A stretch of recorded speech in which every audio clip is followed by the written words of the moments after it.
지난주에는 구강이었죠. 구강인데 제목이 정교한 제사장의 옷. 오늘은 제10강인데요. 거룩한 제사장의 옷에서 배우겠습니다. 그러나 따로 뗄 수도 있는 문제는 아닌 것 같아요. 거의 중복되는 내용이 좀 많이 들어갈 것 같아요. 좀 이해하시고 들으시기 바랍니다.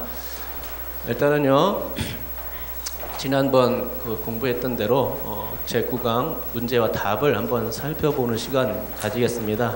지난주에 아무래도 제가 막 조급했던지 좀 설명이 좀 덜 된 것 같아서 내심 좀 많이 걱정이 됐는데, 일단은 문제 풀면은 조금 어느 정도 정리는 다시 될 거라고 생각합니다. 1번 한번 보겠습니다. 1번 보면요, 대제사장이 머리에 쓰는 패에 새겨진 글자는 무엇입니까? 출애굽기 28장 36절에 나오죠. 뭐죠? 여호와께 성결이라는 글씨가 새겨져 있습니다.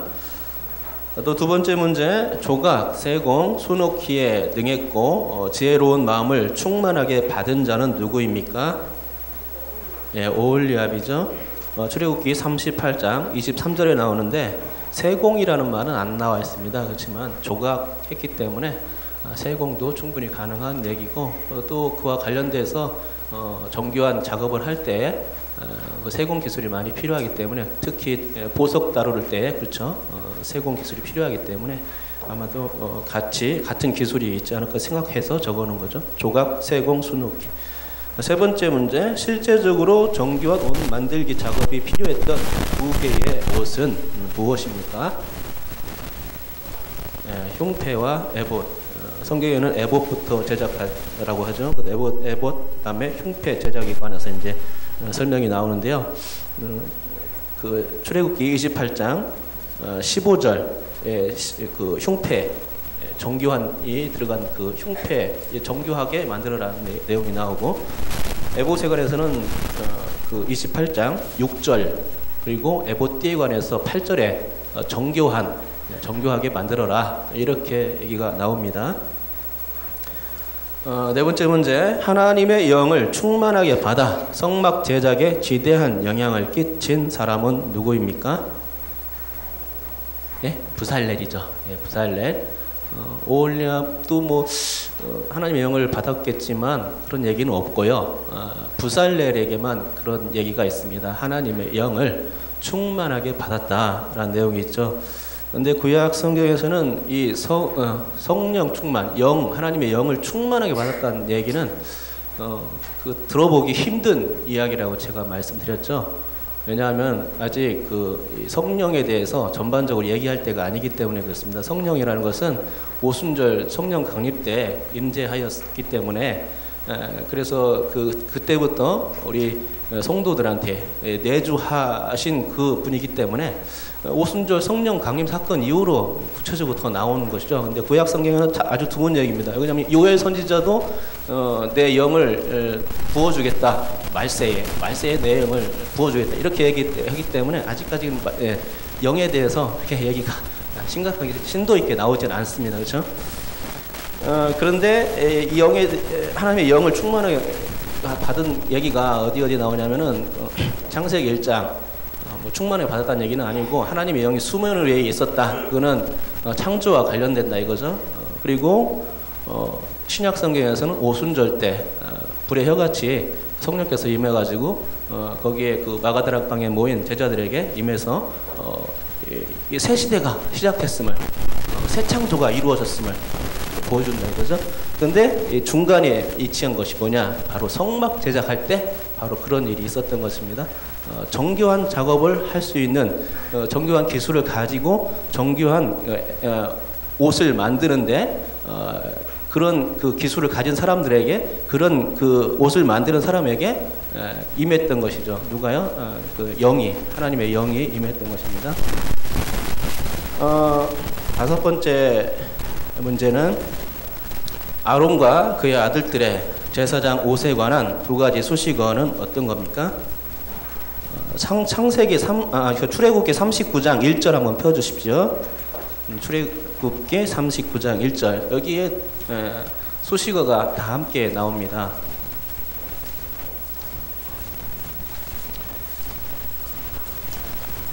출애굽기 39장 1절 한번 같이 한번 읽어보겠습니다. 시작.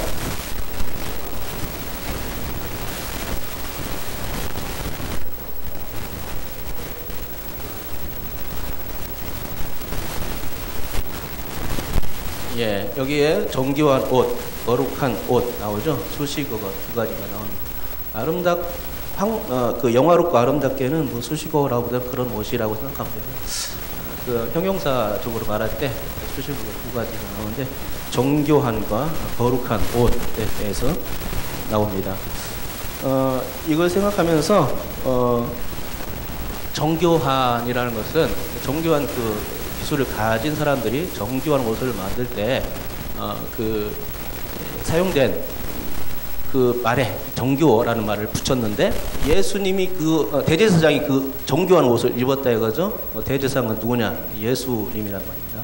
근데 성소에서는 이런 사역들을 그 정교한 옷을 입고 그러니까 대제사장이 입는 옷을 입고 이 화려한 옷을 영화롭고 아름다운 옷을 입고 사역했는데 지성소에 들어갈 때는 어떻습니까? 그걸 다 벗어났어요. 벗어놓고 그냥 세마포 옷을 통일해가지고 하얀색 옷을 반도 그렇고 티도 그렇고 그 속옷도 그렇고 이렇게 해서 하얀색 옷으로만 입고 들어갔다는 얘기죠. 이거는 그 사역이 좀 구분되어진 것을 옷을 입어야 되긴 하는데 지성소에서 입는 옷과 성소에서 입는 옷이 달랐다 이거죠. 그래서 제가 생각하기에는 이것이 구원과 연결되지 않는가 하는 주님께서 이 땅에서 이 정교한 옷을 입고 있어야 될 이유가 있었다. 그것이 뭐냐? 구원 사역이었다. 새 창조였다. 이렇게 제가 나름대로 해석을 덧붙인 겁니다. 여섯 번째 문제입니다. 제사장의 옷을 입어야 성막의 일을 수행할 수 있었는데 그 이유는 무엇입니까? 출애굽기 28장 43절에 나오죠. 거룩한 곳이기에 또 죄를 짊어진 채 죽지 않으려면 그 제사장이 옷을 입고 성막의 일을 수행해야 했습니다. 흉패에 물린 12개의 보석들 집에 가지고 있을 수는 없지만 한번 이름이라도 한번 불러봐야 되겠지 않겠습니까? 그래서 제가 한번 7번째 문제로 한번 넣어봤습니다. 한번 불러볼까요? 어떤 55페이지 맨 위쪽에 있죠? 첫째 줄에 뭐가 있습니까? 또 황홍, 녹죽. 둘째 줄에 셋째 줄에 호박은 그 줄기식물 아닙니다. 보석이에요. 넷째 줄에 이런 보석들 12개를 그 흉패에 달았습니다. 보석 한번 불러보고 싶어서 제가 집에 하나도 보석이 없거든요. 그래서 한번 불러보고 싶어서 넣어놨습니다. 오늘은 제 10강 거룩한 제사장의 옷. 그림이 잘 보입니까? 예. 자, 제사장의 옷을 입어야 했던 이유, 아까 얘기했죠. 그런데 오늘 더 자세하게 설명할 겁니다. 거룩한 곳이었기 때문에, 또 하나님께서 입으라 하셨기 때문에 그것도 이유가 되겠죠. 또 아니면 죽을 수 있기 때문에 제사장 안 입으면 입어도 되고 안 입어도 되고 그런 차원이 아니란 것입니다. 제사장의 옷 첫 번째 그림 한번 보세요. 왼쪽 그림. 왼쪽 그림은 제가 볼 때 잘 그려진 것 같아요. 그림이. 왜 그런지 아세요? 일단은 속옷이 길죠. 끌린 옷 같죠. 계시록의 1장 13절에 나온 그 끌린 옷, 예수님이 입으셨던 옷, 끌리는 옷, 그 옷 같습니다. 그리고 또 그 겉옷, 청색 옷, 겉옷도 상당히 깁니다. 이게 이제 배우겠지만 겉옷과 속은 긴 옷으로 나와요. 근데 에봇이 좀 짧죠. 에봇처럼 긴 것 같아요. 길이가 안 나왔기 때문에 잘 모르겠습니다. 이거는요.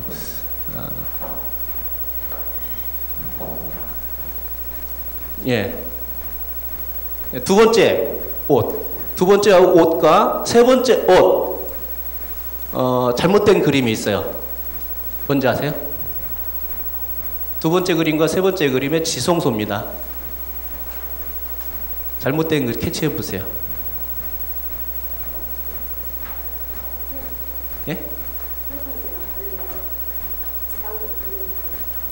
아니 그건 저 그룹 천사입니다. 천사. 예, 두 번째 그림도 있어요. 뭐가 그러면 제사장의 옷이 다르지 않습니까, 그죠? 둘 다 지성소인데 법궤 앞인데 지성소에는 어떤 옷들을 입고 들어간다고 그랬어요? 세마포 그림 잘못 그린 겁니다. 그렇죠? 인터넷에 보면 이렇게 잘못 그림들이 많아요. 확인하고 확인하라는 차원에서 제가 한번 이렇게 두 개를 한번 비교 차원에서 한번 넣어봤습니다. 자, 서론적 설명을 보면요. 일단은 가운데 그림 제사장의 옷하고 대제사장의 옷이 있지 않습니까? 그 서론적 설명을 읽어보면 알겠지만요. 그 제사장의 옷은 일반 직물짜기입니다. 그래서 직조한 옷입니다. 그 오른쪽 둘째 페이지 보면은 57페이지 맨 위쪽에 첫 번째 말씀 보면은 그들이 또 직조한 가는 배로 그렇게 나오죠. 직조한 겁니다. 일반 직물짝이에요. 특수한 수놓기나 뭐 이런 것이 안 들어갔다는 얘기죠. 그런데 대제사장의 옷은요, 수놓기 작업이 들어간 겁니다. 청색, 홍색 뭐 이렇게 해가지고 금실도 들어가고요. 청색, 홍색, 자색실 뭐 가는 게 꽂은 배실 뭐 이렇게 해가지고 들어갑니다. 그 일반 그 제사장의 옷은 그러니까 어떤 재료냐면은 가는 배로만 만들어진 겁니다. 그죠? 그게 이제 차이점이 되겠죠. 그리고 일단은 단순해요. 배로만 만들었어요. 그죠? 하얀색 옷. 일반 제사장의 옷은. 그죠? 그런데 대제사장의 옷은 그 정교한 수놓기 말고도 이렇게 보석들이 많이 들어가 있단 말입니다. 그래서 이런 전체적인 것을 볼 때에 그 굉장히 가치가 있는, 우리 말로 하자면 현대인 말로 하면 값비싼 옷 뭐 이렇게 말할 수 있겠죠. 값비싼 옷으로 되어 있단 말입니다. 이게 이제 차이점이 되겠죠.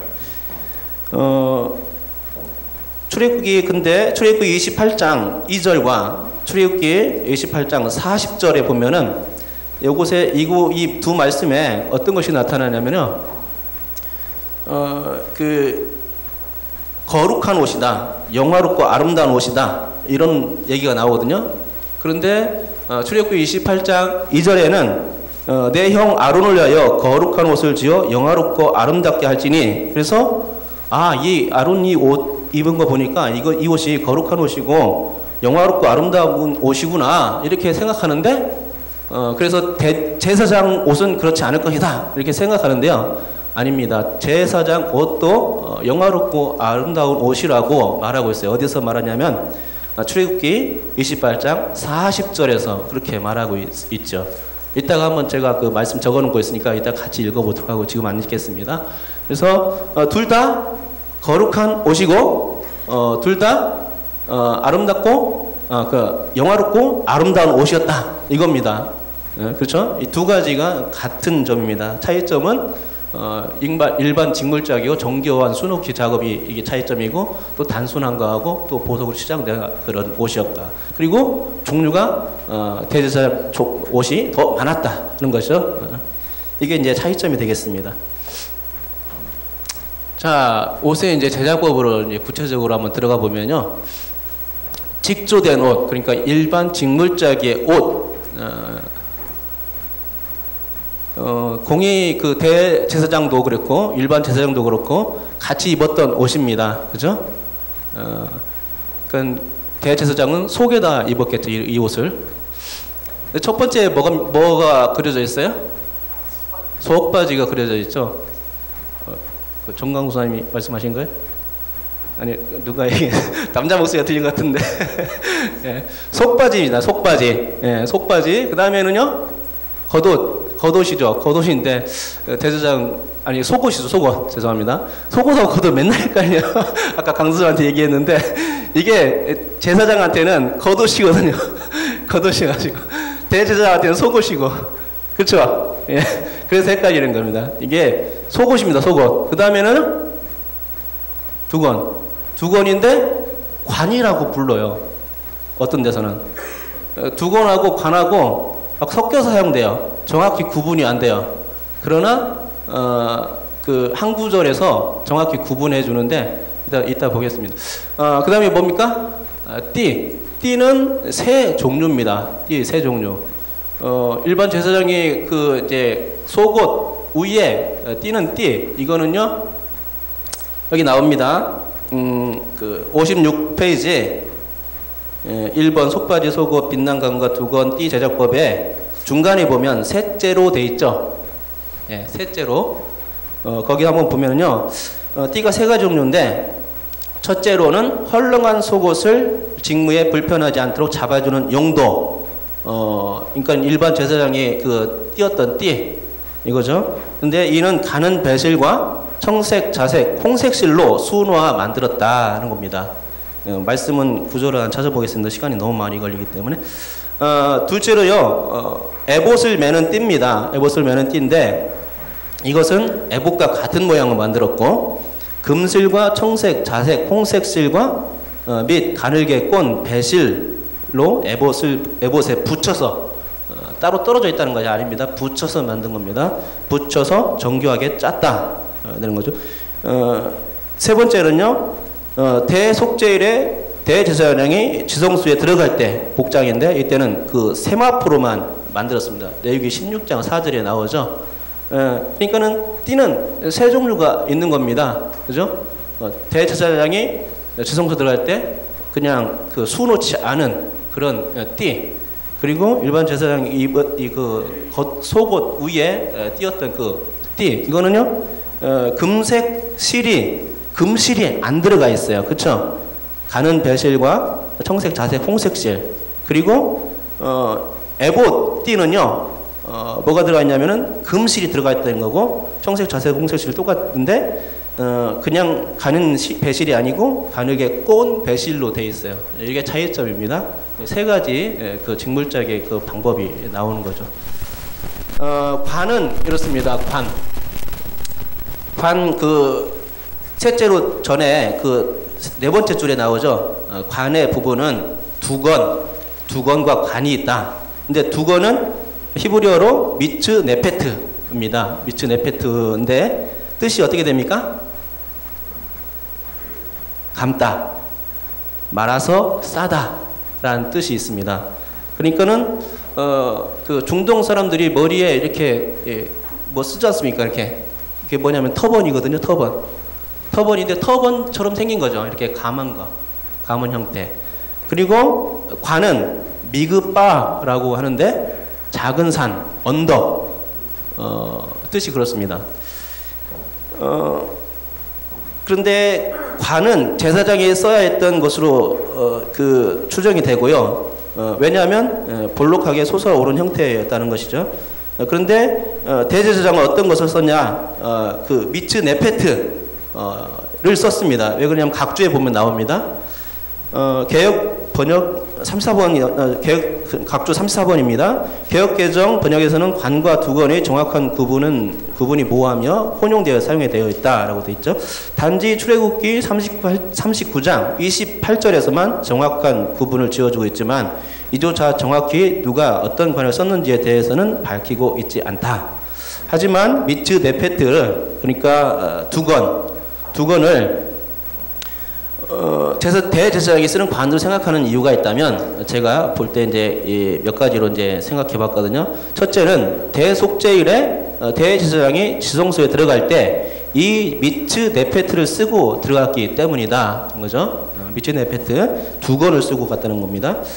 그리고 둘째는 대제사장이 이마에 두르는 패를 착용할 때에 이것을 고정시키기 위해서 청색 끈으로 관 위에 매어 사용했는데, 그래야 청색끈과 두건의 의미가 잘 부합될 수 있다는 것이죠. 세 번째는 패와 그 끈을 제외시키면 대제사장이 쓰는 두건이 되며, 이는 대속죄일에 쓴 두건이 미츠 네페트와 동일하다는 차원에서 그러니까 두건이 아마도 이 미츠 네페트가 대제사장이 썼을 것으로 생각이 되는 거죠. 모양이 다르다는 겁니다. 일반 제사장하고 대제사장이 썼던 두건, 관, 이 모양이 다르다는 것입니다. 자, 보면은 오른쪽에 보면은 그 가로열기 다 채우셨죠? 가로열기 채운 줄 알고 한번 읽어보겠습니다. 오른쪽에 그 말씀, 첫 번째 말씀 있죠? 출애굽기 39장 27절에서 29절 읽겠습니다. 시작. 그들이 또 직조한 가는 배로 아론과 그의 아들들을 위하여 속옷을 짓고 세마포로 두건을 짓고 세마포로 빛난관을 만들고 가는 배실로 짜서 세마포 속바지를 만들고 가는 배실과 청색, 자색, 홍색 실로 수놓아 띠를 만들었으니 여호와께서 모세에게 명령하신 대로 하였더라. 여기 보면은 두건과 관이 분명히 나오죠. 분명히 나오기 때문에 아마도 이렇게 대제사장과 제사장이 다른 그 모자를 썼을 것이다 이렇게 생각하는 거죠. 그 일반 제사장이 썼던 관을 그 왜 빛난이라고 하는지 잘 모르겠습니다. 이건 더 연구해야 될 일인데 그냥 가로치기 한번 넣어봤습니다. 여기 보면은 속바지, 또 속옷, 또 관, 두건, 띠는 방법이 다르죠. 수놓기 방식이 들어갔습니다. 띠를 제외한 나머지 것들은 다 일반 직물짝이었다. 직조하는 가는 배로 사용해서 직조한 세마포 옷이었다 하는 것입니다. 그리고 네 번째 말씀 보면요, 제사장은 세마포 짧은 옷을 입고 짧은 옷이 아니고 긴 옷입니다. 발에 끌리는 옷 이시란 얘기죠. 긴 옷을 입고 세마포 긴 옷이 뭐냐면은 속옷을 지칭하는 거예요. 속옷을 입고 세마포 속바지를 그 속에다 가리고 넓적다리부터 허리부터 넓적다리까지 완전히 가리기 위해서 하체를 가리기 위해서 속바지 입은 거죠. 긴 옷이었다는 것입니다. 짧지 않았습니다. 이게 이제 그 배로 직조한 옷들 종류입니다. 직조 옷의 종류. 그런데 이제 관 했는데 관 그림을 가운데다가 제가 밑에다가 해놨어요. 그런데 가만히 보면은 가운데 그 부분에 그 높이 이제 그 미급바에서 이렇게 작은 산처럼 솟은 관을 쓰고 있는 일반 제사장이 있지 않습니까? 그건 맞는 것 같아요. 그런데 그 옆에 있는 대제사장의 두건이 있지 않습니까? 두건이 왜 파란색이죠? 이거 잘못 그린 것 같아요. 제가 볼 때는. 파란 끈은 왜 사용했냐면 패 있죠? 여호와께 성결이라는 패를 고정시키기 위해서 사용된 거지 저렇게 완전히 막 파란색으로 딱 둘러라는 의미가 아니에요.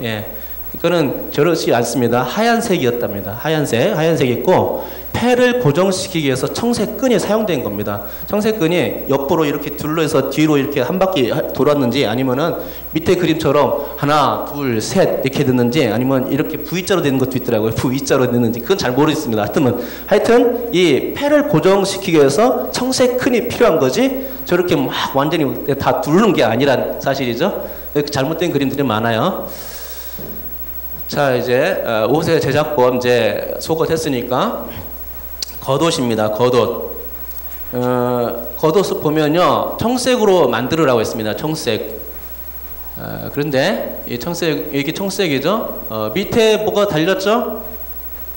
그림이 잘 보이지 않죠? 밑에 금방울하고 석류가 달린 겁니다. 금방울, 석류 교대로 달렸는데 몇 개 달렸는지는 잘 몰라요. 그렇지만 그렇게 다르라고 했습니다. 청색, 자색, 홍색 실로 해가지고 이렇게 석류를 만들려고 했고 그 금방울은 순금으로 만들려고 이렇게 했습니다. 그래서 이것을 이제 제사장이 이제 입으면은 대제사장이 입으면요 들어가고 나갈 때마다 이게 딸랑딸랑 울리는 겁니다. 그래서 이게 직무가 시작되었구나, 직무가 끝났구나 이거를 알 수 있는 거죠. 여기 보면은 겉옷인데 겉옷 목은 어떻게 만들었느냐 여기 나옵니다. 다음 페이지 넘기면요 58페이지 첫 번째 말씀 우리 한번 읽어볼까요? 첫 번째 말씀 한번 읽어보겠습니다. 너는 시작. 너는 애복 받침 겉옷을 전부 청색으로 하되 두 어깨 사이에 머리 들어갈 구멍을 내고 그 주위에 가복기까지 깃을 짜서 찢어지지 않게 하고 그 옷 가장자리로 돌아가며 청색, 자색, 홍색 실로 성류를 쑤놓고 금방울을 간격을 두어 달되 그 옷 가장자리로 돌아가며 긴 한 금방울 한 성류 한 금방울 한 성류가 있게 하라. 아론이 있고 여호와를 섬기러 성소에 들어갈 때와 성소에서 나올 때에 그 소리가 들릴 것이라. 그리하면 그가 죽지 아니하리라. 이 소리가 들려야 죽지 아니했다는 거죠. 서서 섬기는 제사장의 그런 그 역할과 직분과 아주 맞아 떨어지는 얘기죠. 예. 서서 움직일 때에 소리가 들리는 겁니다. 그러니까 성소에 들어갈 때, 나올 때 이것이 확실히 있게 하라. 그러니까 일종의 들어갈 때는 그런 거, 나올 때는 잘 모르겠는데 들어갈 때는 노크 또 오는 헛기침 뭐 이런 거 하잖아요. 그런 거로 좀 생각하면 될까 모르겠는데 아무튼 직분이 성소의 직분이 시작되었구나, 성소의 직분이 끝났구나 이런 것이죠. 그것을 알리는 것 같아요.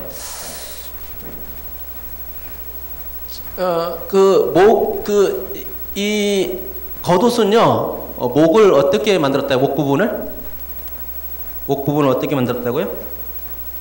구멍을 내고, 머리 들어갈 구멍을 내고, 그 주위에 갑옷, 깃같이 짜서 찢어지지 않게 했다.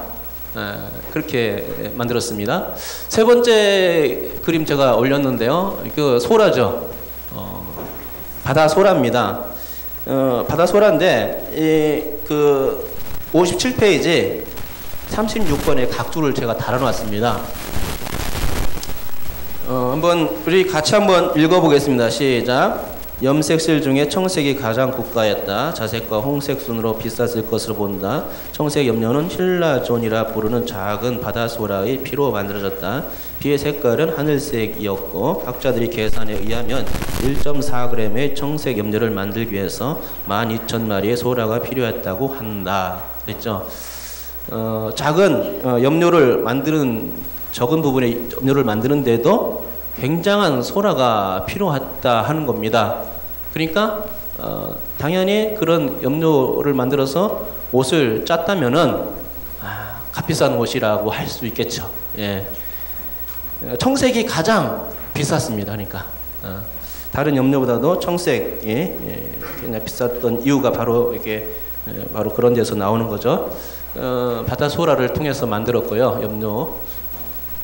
아까 얘기했습니다. 이렇게 달았다는 얘기입니다. 금방울과 그 성류를 간격을 두어서, 일정한 간격을 두어서 몇 개인지는 모르겠지만 이렇게 했고, 또 말씀 보면요, 그가 에봇 받침 긴 옷을 전부 청색으로 짜서 만들 때처럼 이 겉옷도 길었다는 겁니다.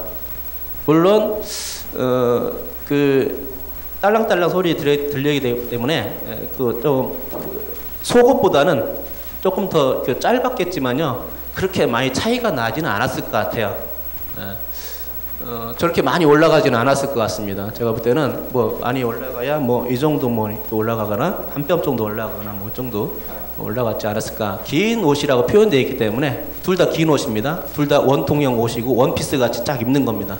둘 다 긴 팔을 가지고 있어요. 그렇죠? 자, 이제 옷의 제작법, 이제 에봇에 대해서 한번 살펴보겠는데요. 여러분, 출애굽기 28장을 펴보십시오. 출애굽기 28장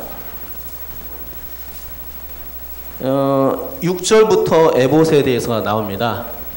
제가 한번 이렇게 읽어가면서 설명을 해드릴게요. 설명하기 전에 일단 그림 한번 보면요, 에봇이 나오죠. 겉옷, 청색 겉옷 위에 있는 것이 에봇입니다. 그런데 가슴판에 있는 게 또 있어요. 그렇죠? 가슴판에 있는 게 있습니다. 뭡니까? 흉패입니다. 흉패인데 지금 구분이 됩니까? 보석들이 박혀 있죠. 보석들이 금태에 물려가지고 박혀 있습니다. 12개, 첫 번째 줄, 두 번째 줄, 세 번째, 네 번째 줄 이렇게 해가지고 아까 읽었던 보석들 이렇게 박혀 있는 겁니다. 박혀 있고, 그리고 위에는 그 사슬로 이렇게 해서 에봇 견대, 그러니까는 에봇 위에 호마노, 호마노라는 보석에 금태가 물려서 이렇게 있는데, 양쪽 어깨에 있었어요. 근데 에봇의 견대에 이 중앙에 어깨 위 쪽에 이렇게 있었는데 거기다가 이제 사슬을 매서 흉패를 고정시켰죠. 아래는 청색끈으로 연결시켰습니다. 그래서 에봇 띠에다가 이제 고정을 시켰습니다. 그런데 보십시오. 모양이 어떻습니까? 구분이 잘 안 될 정도로 비슷하죠. 같은 모양으로 같은 재료로 만들었다고 성경이 얘기하고 있죠. 출애굽기 39장 7절에 보면은 같은 재료 또 같은 재료로 만들었다고 나오고 있고, 물론 같은이란 말은 안 나오는데 그 같은 재료입니다. 근데 모양에 대해서는 같은 모양 이렇게 말하고 있어요. 같은 모양으로 만들어졌다 하는 것입니다. 예, 그래서 참 구분이 안 되는데 같은 모양으로 만들었다는 것이 뭘까요? 같은 모양, 외모가 같다, 외형이 같다 그런 건 아니겠죠, 그죠? 그러니까 재료가 같다든지 수놓기 방식이 같다든지 예, 모양, 그러니까 무늬 모양이 같다, 뭐 그런 얘기일 겁니다, 그렇죠? 형태가 같다 이런 건 아니고 같은 모양이니까 무늬가 같을 것이다, 수놓기 방식이 똑같이 했을 것이다, 뭐 이런 것들, 그죠? 같은 모양으로 만들었다 하는 것입니다. 그리고 어깨에 있는 호마노 그 보석은 양쪽 어깨에서 이스라엘 야곱의 아들들, 이스라엘의 아들들 이름을 나이 순서대로 이렇게 기록되었어요. 그 호마노에 도장 새기는 법으로 해가지고 보석을 새겨가지고 6명의 아들씩, 오른쪽에 6명 아들, 왼쪽에 6명 아들 이렇게 해가지고 12명의 아들들 이름을 여기다가 어깨에다가 딱 새겨 놓은 겁니다. 자, 6절 한번 보세요. 그들이 금실과 청색, 자색, 홍색 실과 가늘게 꼰 배실로, 그러니까 금실이 들어야 정교하게 되는 것 같습니다. 금실. 금실과 청색, 자색, 홍색 실과 가늘게 꼰 배실로 이게 정교하게 짜서. 근데 그 제사장, 일반 제사장이 띠에서는 정교하다는 말이 안 들어가요. 거기는 금실이 없죠. 모르겠어요. 금실 때문에 그런지 모르겠는데 정교하게 짜서 에봇을 짓되 나오죠. 정교한 에봇이 이게 나오죠. 그것에 어깨바지 둘을 달아. 어깨바지 둘을 달아. 그가 흉패에 달려 있는 게 아니고 그 에봇 어깨 위에 있는 겁니다. 그렇죠? 둘을 달아. 둘 다 양쪽 편에 달라는 겁니다. 그 두 끝을 이어지게 하고, 이어지게 했다는 말이 무슨 말일까요? 이거는 가슴부터 올라가는 그 에봇띠, 그리고 등부터 이렇게 올라가는 에봇띠 있으면은 그 앞치마처럼, 그쵸? 이렇게 앞에서 뒤에서 이렇게 해서 만나지 않습니까? 이어졌다는 겁니다. 앞뒤로 해가지고 완전히 이어지게 해서 어깨 바지를 그 위에 만들었다는 겁니다. 견대죠. 일종의 견대를 만들었다는 겁니다.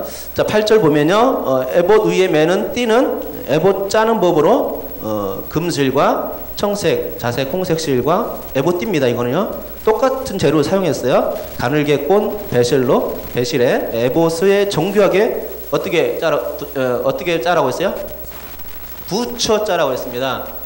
따로따로 떨어져 있어요. 헐렁을 이렇게 혁대처럼 그렇게 사용한 것이 아니라 그냥 에봇에 그냥 붙여 짜는 겁니다. 짤찌며라는 것은 성경에 안 나오는 단어입니다. 근데 우리는 성경 번역할 때 짤찌며라는 말을 붙였어요.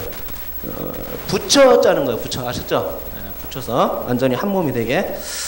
그리고 9절 보면 호마노 2개를 가져다가 그 위에 이스라엘의 아들들의 이름을 새기되, 호마노란 보석이 들어갔고요. 그들의 나이대로 했고요. 6 이름을 한 보석에 설명했죠. 나머지 6 이름은 다른 보석에.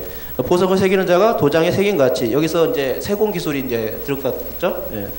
도장에 새긴 같이 너는 이스라엘 아들들의 이름을 그 두 보석에 새겨 금태에 물립니다. 그렇죠? 금태에 물려서, 그거는 호마노 보석을 갖다 양쪽 어깨에다 올리는데, 어깨바지 견대 위에 올리는데 금태에 물려서 올렸다는 겁니다. 그렇죠? 12절 그 두 보석을 에봇의 두 어깨바지에 붙여 이스라엘 아들들의 기념 보석을 삼아 아론이 여호와 앞에서 그들의 이름을 그 두 어깨에 메워서 기념이 되게 할지며, 너는 금으로 태를 만들고 순금으로 녹근처럼 두 사슬을 따고 그 따은 사슬을 그 태에 달지니라. 보입니까? 잠깐만 이게 그림이 어떤 게 나을까요? 잘 보여.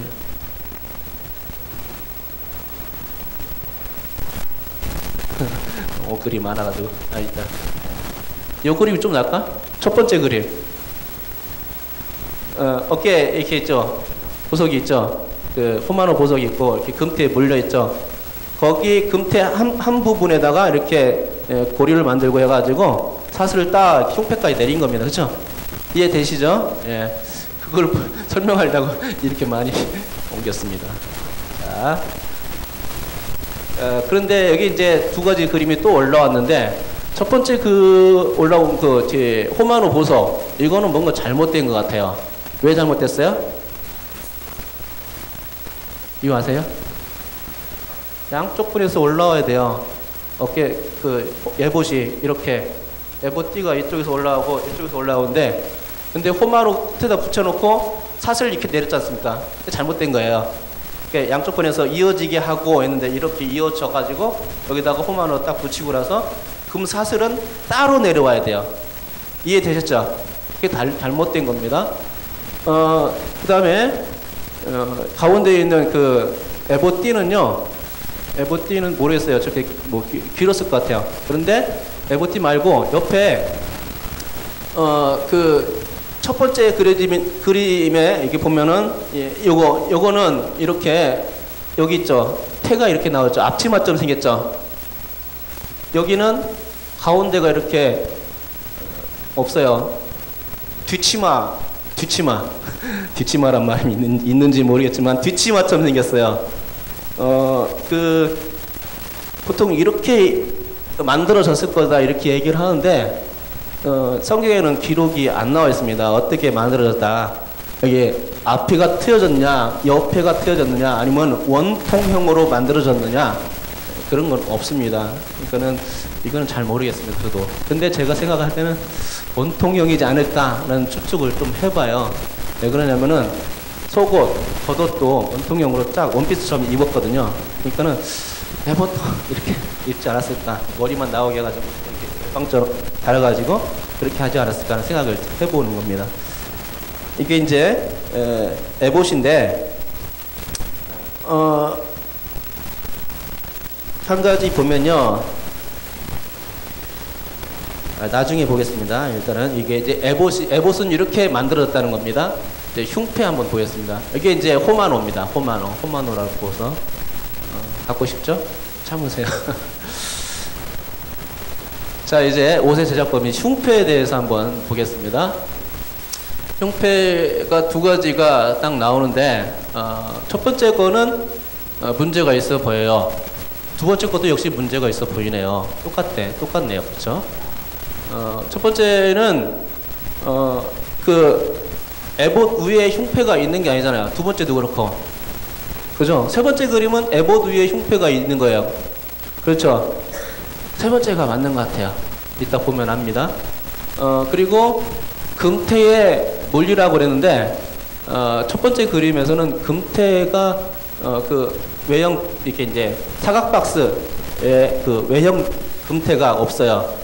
안 보여요. 근데 두 번째 그림은 확실히 금태가 사각 박스 있죠. 정사각형 에봇 그 흉패 그 바깥 테두리에 그 금태가 이렇게 있습니다. 그렇죠? 예. 그리고 그 안쪽에도 있어가지고 금태가 사각인 금태가 두 개가 보입니다. 두 개인지 한 개인지 잘 모르겠는데 일단 이거는 두 개입니다. 그렇죠? 왜 두 개로 해놓냐면은 두 겹이기 때문에 흉패가 두 겹이기 때문에 두 겹이다 해가지고 저렇게 두 줄로 금태를 해놓은 것 같아요. 저거는요. 자, 일단은 그 보면서 한번 말씀을 보면서 한번 설명해 보겠습니다.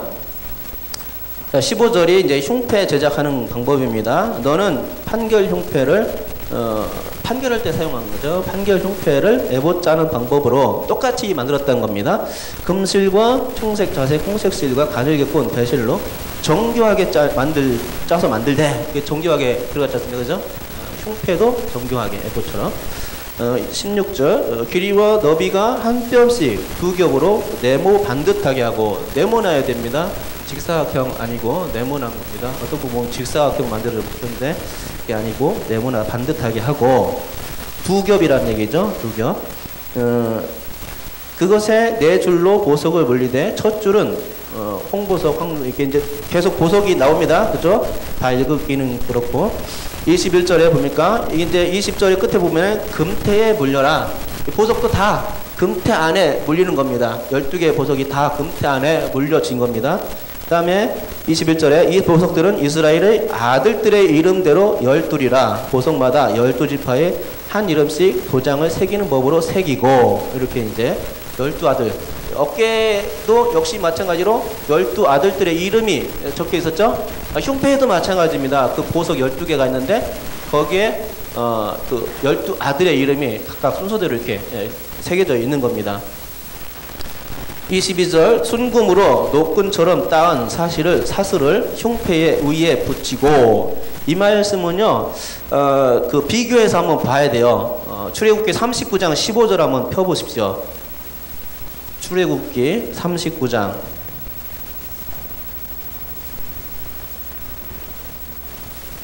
15절 한번 읽어볼까요? 시작. 그들이 또 순금으로 노끈처럼 사슬을 따 흉패에 붙이고 돼 있죠. 순금으로 노끈처럼 사슬을 따서 사슬을 따은 상태에서 흉패에 붙였다. 근데 23절에 28장 23절에 보니까 22절에 보니까 순금으로 노끈처럼 따은 사슬을 흉패 위에 붙이고 흉패 위에 붙이고 이렇게 되는데 뭐 똑같은 말이죠. 근데 제가 이거 볼 때 이거는 사각 테두리를 한 것이 아닐까 하는 생각입니다. 사각 테두리를 사슬을 따 가지고 흉패 위에 붙였다. 제가 볼 때는 그렇게 해석했어요. 사각 테두리에 사슬을 따서 순금으로 사슬을 따서 붙였다는 것이죠. 그다음에 23절은 또 금고리 둘을 만들어 흉패 위 곧 흉패 두 끝에 그 두 고리를 달고. 헷갈리죠? 이거는 위쪽을, 흉패 위쪽을 말하는 거예요. 흉패 위쪽 가장자의 각진 부분, 그죠? 거기에 금고리 둘을 만들라는 겁니다. 만들어 가지고 흉패 위 곧 흉패 두 끝에 고리를 달라는 겁니다. 요거를 출애굽기 39장 16절 보십시오. 어떻게 설명되어 있는지.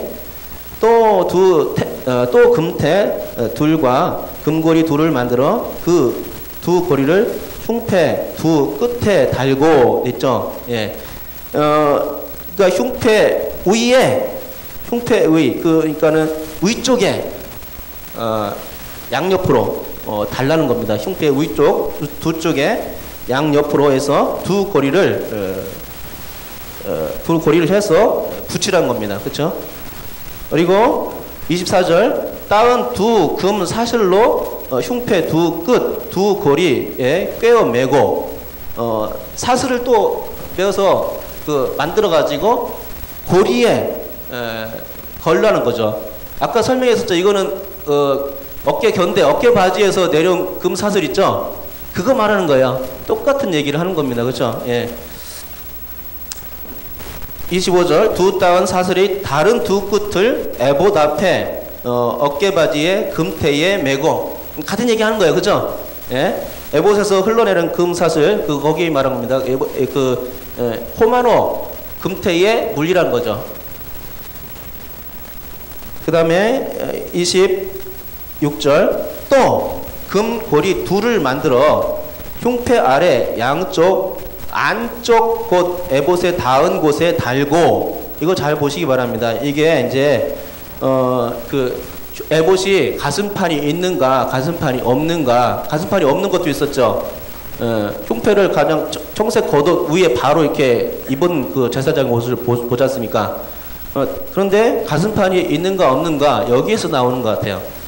왜 그러냐면요, 또 금고리 둘을 만드는데 이제 밑에 쪽에다 붙이는 겁니다. 고리 둘을 밑에 고리 둘을 만들어서 흉패 양쪽 아래쪽에다가 붙이는데 안쪽이라고 했어요. 안쪽. 그리고 곧 에봇에 닿은 곳에. 에봇에 닿았대요. 그런데 이것을 보면은 출애굽기 39장 19절 보면 또 나옵니다. 정확히 또 나오죠. 또 금고리 둘을 만들어 흉패 두 끝에 달았으니 곧 그 에봇을 마주한 안쪽. 흉패하고 마주했대요. 에봇이. 그죠? 마주한 안쪽 그 가장자리에 달았으며, 그러니까는 에봇이 가슴판이 있었겠습니까? 없었겠습니까? 가슴판이 있었다는 겁니다. 가려지고 가슴판 위에다가 흉패를 달았다는 얘기죠. 에봇이 없이 그 흉패가 그냥 붙어진 게 아니라 앞치마처럼 딸랑 있는 게 아니라 가슴판이 있는 그 에봇이라는 거죠. 예. 그렇게 이제 비교해서 한번 보면 정확히 나옵니다. 28절 청색끈으로 흉패 고리와 에봇 고리에 꿰어 청색끈으로, 이거는 위쪽 흉패 위쪽에는 뭘로 그 연결시켰어요? 금 사슬로 연결시켰지만 밑에 쪽은 그 청색끈으로 연결했습니다. 그러니까 청색끈이 어디서 나오냐면요. 27절에 보니까 27절에 그 금고리 둘을 만들어 에봇 앞 두 어깨 바지 아래 매는 자리 가장 가까운 쪽 곧 정교하게 짠, 이거 두 번째 읽었나요? 어디죠? 26절에 나옵니다. 26절. 금고리 둘을 만들어 흉패 아래 양쪽 안쪽, 그러니까 흉패의 위쪽이 아니라, 그러니까는 흉패 위쪽에 있는 그 고리는요, 이 겉에 두 겹이 있지 않습니까? 겉에 있는 쪽에다가 고리를 달았어요. 그렇지만 밑에 있는 것은 한쪽 이렇게 걷어쳐가지고, 여기 그림 나오죠? 세 번째 그림처럼 걷어치면 안쪽에다가 안쪽으로 달았다는 겁니다. 그래서 밑에서 이렇게 그 청색끈을 잡아당겨서 에봇띠에 맸을 때 흘렁거리지 않아요. 그 바깥에 있으면 조금 흘렁거릴 수가 있습니다. 그래서 아주 하나님께서 이것까지 세밀하게 생각해서 안쪽에다가 이렇게 고리를 매서 청색끈으로 맸다는 겁니다. 이해되셨죠? 예. 자, 이거 헷갈렸어요. 여러분들 이렇게 지루할 거예요. 조시는 못 느끼시네. 예. 28절 보면은 27절부터 보겠습니다. 두 금고리 둘을 만들어 에봇 앞 두 어깨 바지 아래 매는 자리 가까운 쪽 곧 정교하게 짠 띠 위쪽에 달고, 굉장히 어렵게 나오는데요. 그러니까는 에봇 띠 위쪽에다가 그 청색끈을 묶었다는 겁니다. 그러니까는 흉패 밑에 안쪽에다가 고리를 만들어서 청색끈을 묶고 연결된 부분은 어디까지 연결시켰냐면은 에봇띠 위쪽, 에봇띠를 허리다 할 거 아닙니까? 허리에 있는 에봇띠 위쪽에다가 잡아 맸다는 겁니다. 에봇띠 위에도 무조건 물론 금고리 둘이 있겠죠, 양쪽으로, 그죠? 거기다가 맸다는 겁니다. 그런데 보세요, 27절 보면은 또 금고리 둘을 만들어 에봇 앞 두 어깨 바지 아래 매는, 그거는 요걸 볼 때에 그 대략 모양을 알 수 있어요. 그거는 가슴판이 있었죠. 에봇이 가슴판이 있었습니다. 그 안쪽 닿는 부분이 있다고 그랬습니다. 그러니까 가슴판이 있는 거고, 27절 보니까 금고리 둘을 만들어 어떻게 설명하고 있냐면 에봇 앞 두 어깨 바지 아래 매는, 어깨 바지가 이렇게 반듯이 내려왔다는 얘기예요. 어깨 바지 아래, 그죠? 어깨 바지 아래 에봇띠, 이걸 설명합니다. 이거는 이렇게 뭐 반소매처럼 되어 있다든가 그런 그림도 있거든요. 반소매처럼 되어 있다든가 뭐 이렇게 돌려가지고 이렇게 되어 있다든가 그런 게 아니고 바로 내려온 겁니다. 이렇게 바로 설명이 되죠? 예. 고개 끄덕끄덕 하시는 분도 계시고 아직 설명 안 되는 분도 계시고 어쩔 수 없어요. 예. 자, 28절 청색끈으로 흉패 고리와 에봇 고리에 꿰어 흉패로 정교하게 짠 에봇띠 위에 붙여 떨어지지 않게 하라. 이제 청색끈으로 이렇게 이제 연결하라, 그런 것이고요. 예, 29절 보겠습니다. 아론이 성소에 들어갈 때에는 이스라엘 아들들의 이름을 기록한 이 판결 흉패에 를 가슴에 붙여 여호와 앞에 영원한 기념을 삼을 것이니라 하면서 30절에 너는 우림과 둠밈을 판결 흉패 안에 넣어. 그러니까는 두 겹으로 흉패를 만들었다고 했지 않습니까? 안쪽에 주머니를 만든 겁니다. 안쪽에 주머니를 해서 거기다 뭐 넣었다고요? 우림과 둠밈. 우림은 빛들이란 뜻이고 또 둠밈은 완전함이란 뜻이에요. 설명이 나올 겁니다. 그것을 넣어서 판결할 때 사용한 겁니다. 가슴에 붙이게 하라. 아론은 여호와 앞에서 이스라엘 자손의 흉패를 항상 그의 가슴에 붙일지니라. 성소의 직무를 감당할 때 항상 이 흉패도 차고서 감당했어야 했다는 얘기죠. 자, 여기까지가 이제 흉패 이야기입니다. 성경 읽을 때 알고 읽으란 차원에서 성경을 보면서 설명을 드린 거예요. 자, 이제 보면은요, 이제 설명을 다 드렸기 때문에 구분이 갈 겁니다. 첫 번째 그림은 뭐가 좀 잘못된 것 같습니까? 거의 잘 그렸는데 좀 짧죠? 에봇이. 그리고 에봇 이 끈 라인이 반듯했으면 좋겠는데 조금 약간 들어갔어, 이렇게. 그죠? 두 번째 그림은 보십시오. 어떤 것이 잘못된 건가? 속옷, 그리고 겉옷이 좀 더 길었으면 좋겠다는 생각이 들고, 이거는 에봇이 어떤 형태로 되어 있어요? 아마도 뒷부분이 안 보이긴 한데 원통형으로 되어 있습니다. 그렇죠? 제가 생각하는 것이 원통형인데 예, 이렇게 되어 있고 거의 반듯하게 내려오긴 했죠. 예. 자, 세 번째 그림 보면은 이거는 앞에 좀 갈라졌어요. 그렇죠? 긴 속옷, 긴 겉옷, 또 긴 에봇이긴 한데 앞에 갈라진 거로 나옵니다. 그리고 가슴판이 없어요. 이거는요. 그죠? 이거는요. 이거는 어디가 갈라졌어요? 옆에가 찢어졌어요. 그러면은 말이 안 되는 것 같아요. 옆에 찢어지면. 왜냐면은 에봇띠가 붙어 있어야 되거든요. 에봇띠 할 때는 좀 불편할 것 같다는 생각이 들어요. 예, 이거는 또 어떻습니까? 이것도 앞치마처럼 되어 있는 것 같은데, 앞치마 되어 있어서 옆에 찢어지고, 뒷치마도 있는 것 같기도 하고, 잘 안 보입니다.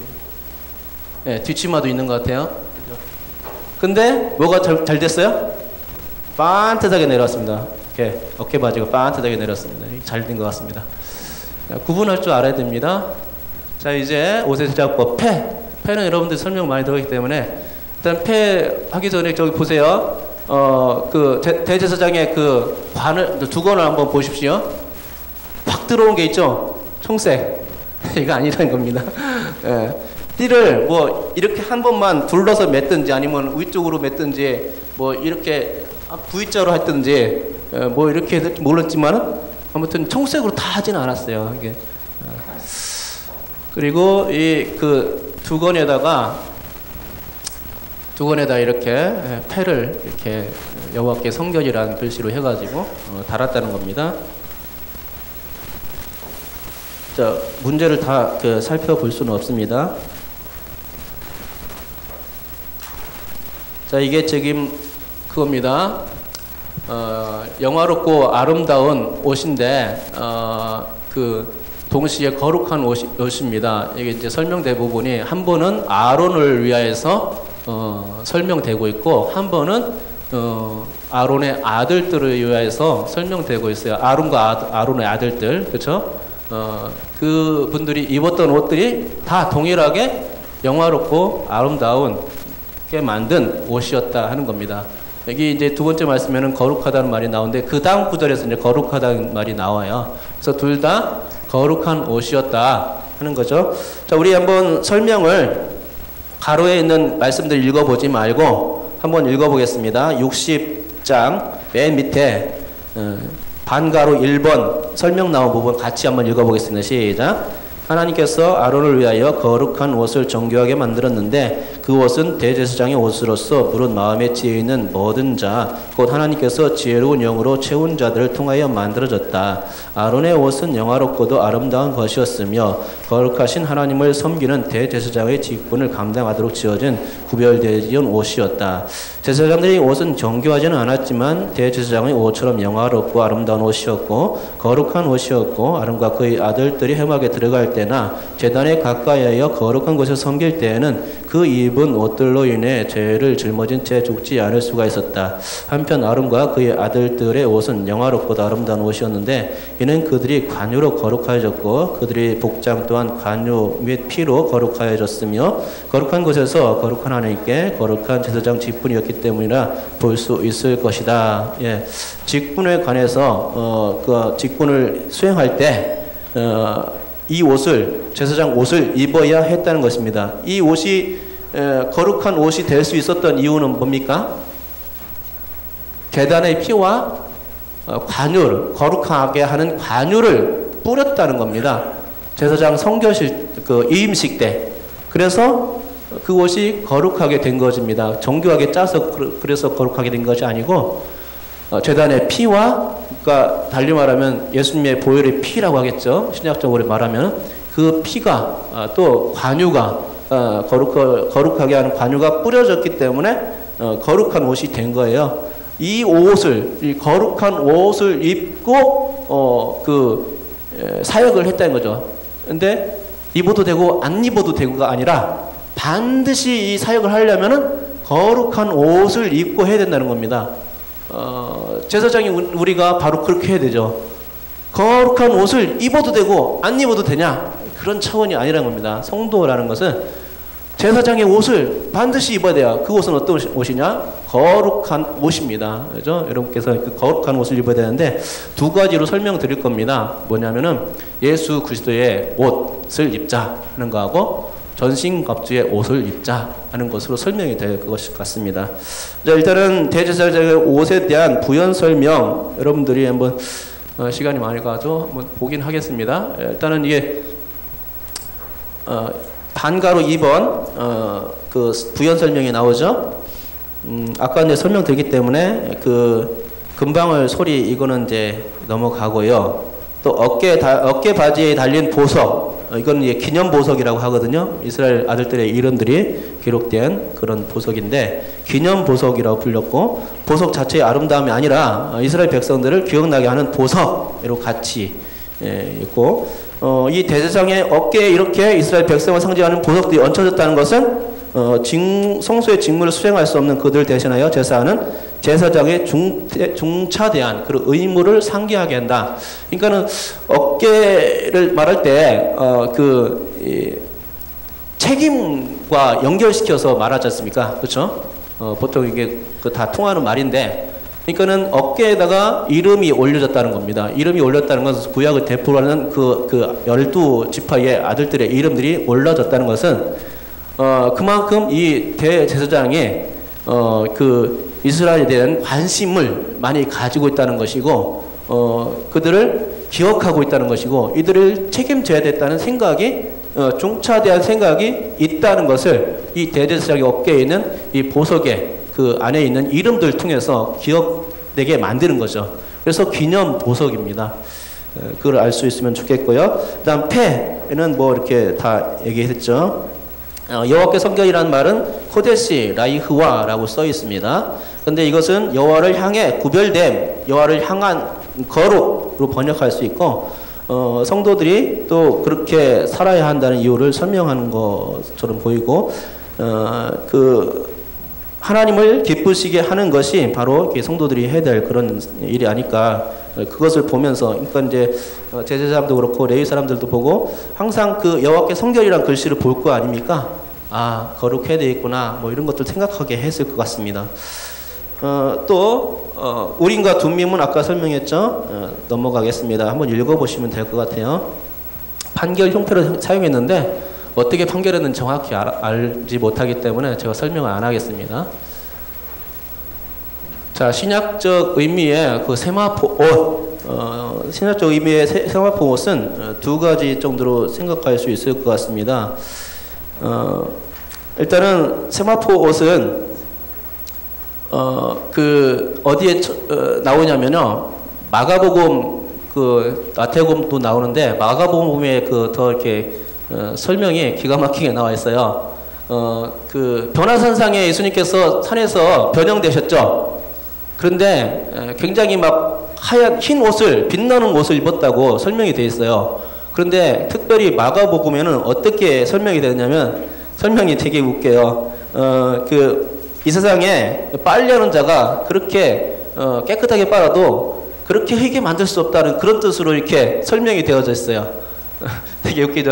이 땅에 설명할 수 있는 그 당시에 설명할 수 있는 방법이 그게 최고였던 것 같아요. 아무리 깨끗하게 빨아도 이렇게 그렇게 희게 할 수 없다. 뭐 이런 식으로 설명이 희다, 밝다, 막 이렇게 빛난다 이런 뜻을 사용이 되는데 되게 웃긴 표현이죠.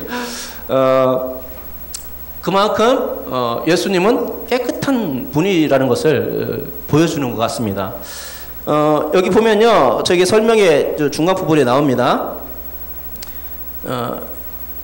그런데부터 보면 될 것 같은데, 그런데 이렇게 천상에서 통하는 이 흰 옷을 입으려면 지상에서 그 옷을 더럽히지 않아야 하고, 62페이지 중간 아시죠?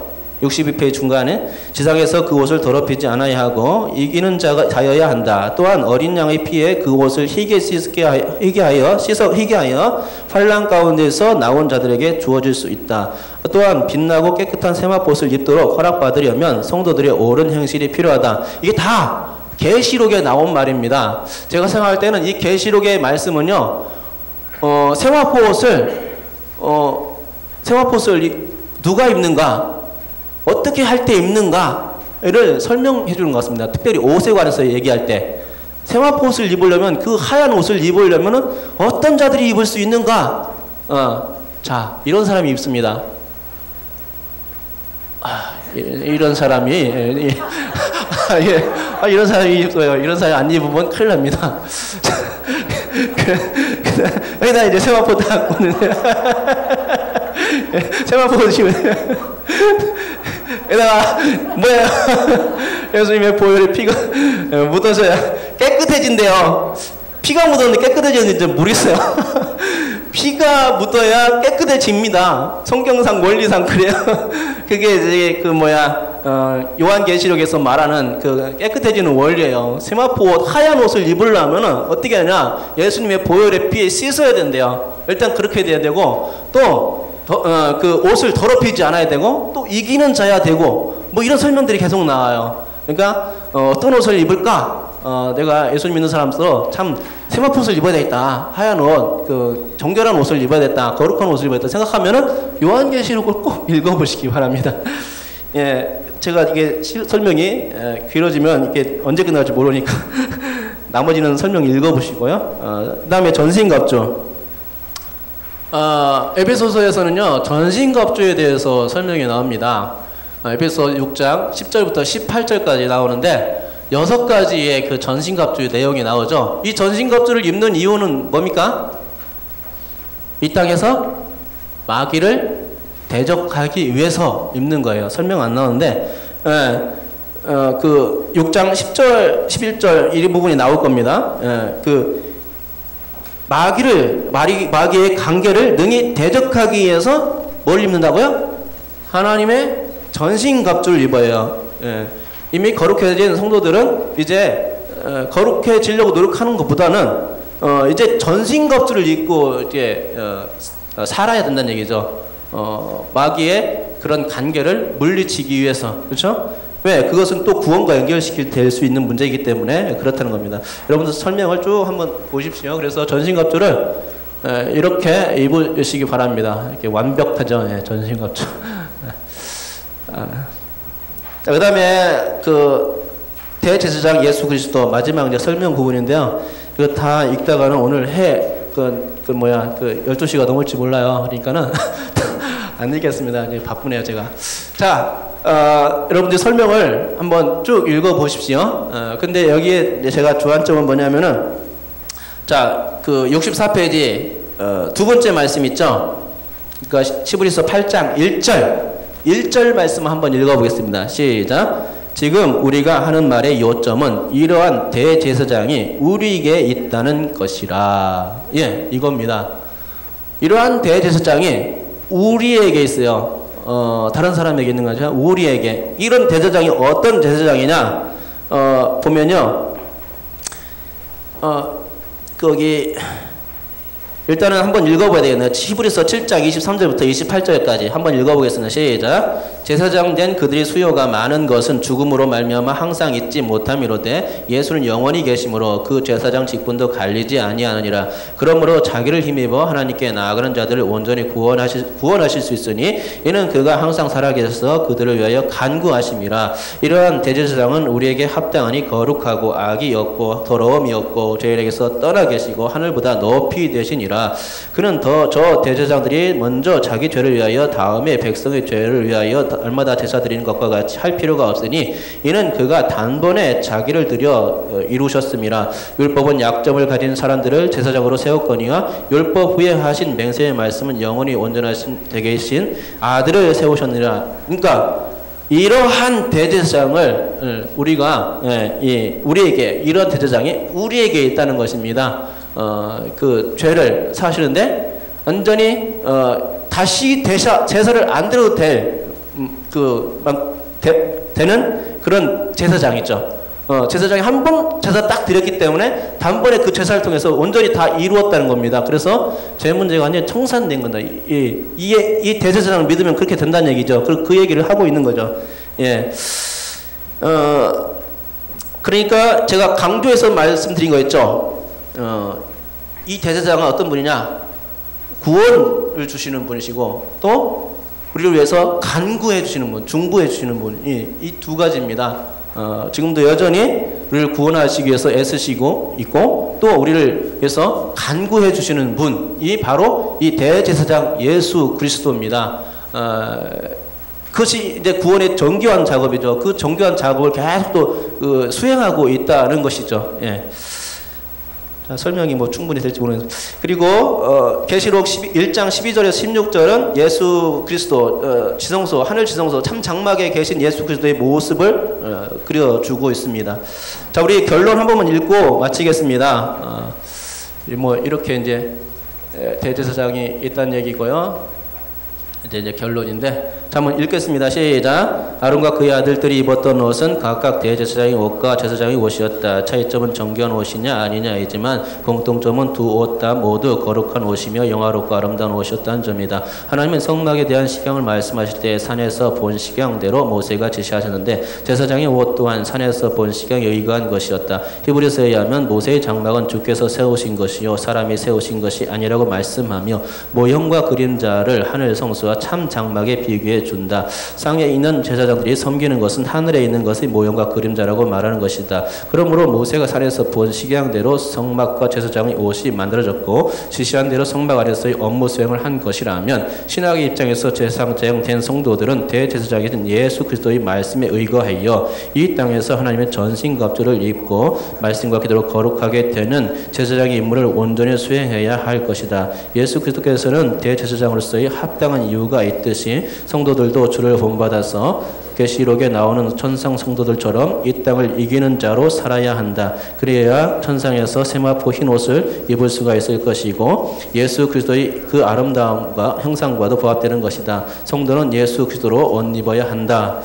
예수 그리스도로 옷 입어야 한다는 말씀이 로마서 13장 14절에 있습니다. 그러니까 우리가 이 땅에서 입어야 할 옷이 딱 두 가지가 있는데 뭡니까?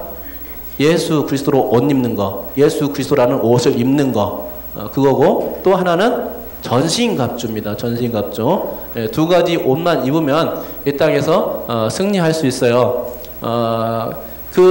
예수님의 옷은 거룩하고 영화롭고 아름다운 옷인데 역시 예수님 닮아서 우리도 이 거룩하고 영화롭고 아름다운 옷을 더럽히지 않아야 되겠죠.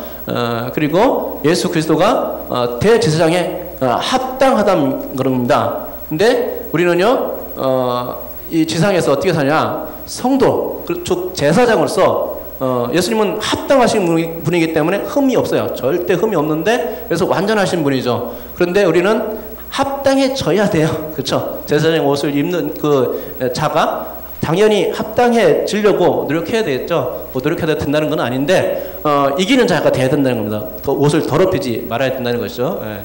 그래서 이 땅에서 전신갑주와 예수 그리스도의 옷을 반드시 입고 살아야 주님께서 기뻐하실 일입니다. 자, 문제와 답은 여러분께서 풀어보시고, 시간이 많이 지났는데 죄송합니다. 설명할 게 너무 많아가지고 자세히 더 듣고 싶으신 분은 나중에 따로 오세요. 설명을 들었으면 좋겠고요. 예, 시간이 아쉽습니다. 자, 기도하고 마치겠습니다. 하나님 아버지 감사합니다. 오늘 또 주께서 함께해 주심으로 말미암아서 제사장의 옷, 대제사장의 옷을 살펴보았습니다. 예수 그리스도의 옷을 우리가 입고 살아야 되는데 하나님 아버지 그래야 온전한 승리자가 되는 줄 믿습니다. 이 땅에서 예수 그리스도의 이름 옷을 입고 그 보혈의 옷을 입음으로 말미암아서 우리가 거룩해지게 도와주옵시고 영화롭고 아름답게 되게 도와주옵소서. 주님, 승리의 그날, 구원의 그날까지 우리가 이 땅에서 여전히 하나님 주님을 믿는 가운데, 의뢰하는 가운데, 붙잡는 가운데 승리케 도와주옵시고 절대로 더러워지지 않게 도와주옵소서. 항상 이기는 자로 살아가게 도와주옵시고 예수 그리스도로 옷 입고 더 나가서는 전신갑주를 입음으로 말미암아서 마귀의 관계를 물리칠 수 있게 도와주시옵소서. 감사드리며 예수님의 이름으로 기도드립니다. 아멘. 하늘에 계신 우리 아버지여, 이름이 거룩히 여김을 받으시오며 나라의 마옵시며 뜻이 하늘에서 이루어진 것 같이 땅에서도 이루어지이다. 오늘날 우리에게 일용할 양식을 주옵시고 우리가 우리에게 죄 지은 자를 사하여 준 것 같이 우리 죄를 사하여 주옵시고 우리를 시험에 들게 하지 마옵시고 다만 악에서 구하옵소서. 대개의 나라와 권세와 영광이 아버지께 영원히 있사옵나이다. 아멘.